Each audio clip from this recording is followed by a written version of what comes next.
the seminar was extraordinary because we had 7 people. They weren't all philosophers. They were from all different disciplines. And we sat around a seminar table. Everybody had a problem they were working on because that's what you do in graduate school. Sure. And each person, he would come in and talk to us about things. And sometimes we were like, what was that about? But everybody in his presence had a breakthrough on the problem that they were working on. Really? And when I was in the classroom, I was aware that I was thinking differently about problems, and in a way that was really exciting. And I would walk out the door and I couldn't do it. And then I'd go back in the classroom and I'd get another jolt of it. And it was like, wow, I love this. This is a new way of thinking about, all kinds of things. I mean, the problems that you have in families and in corporations and in community groups. I was part of a nonprofit then. I mean, all these things were opening up because of the ideas that he was presenting in the classroom. So when I finally got my degree, I said, look, he wanted to write a book. That's why he'd come out of retirement to work on this seminar. Oh. And I said, I would like to meet with you for coffee, and you will explain what you're doing, and I'll take notes, and you can have the notes as the basis for your book, and then I'll understand this process. And he said, okay. So we started meeting for coffee, and about 6 months into it, we realized we were writing a book together, that we were...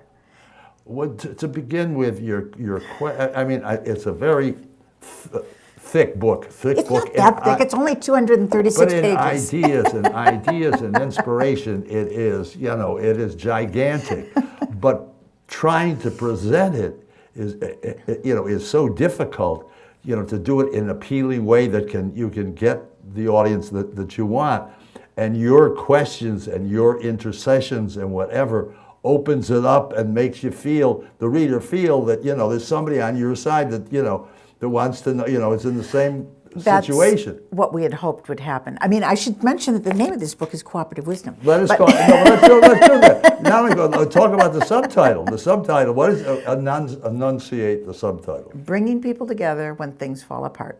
Yeah. Which it resonates right now with people because I think there is a feeling that there is a lot of conflict right now. I mean, in the political world. The whole political situation has brought it to the fore, if not. And we, of course, had no idea that this was going to happen as we were working on this. I mean, we were just aware that all over people encounter conflict. Partly that's because ordinarily we cooperate, and so conflict is upsetting. But what we found in writing this book was that these ideas are challenging, but we wanted to use the same. I mean, this is a very ancient way of doing philosophy, where you have a teacher and a learner. The learner asks questions. The teacher answers them.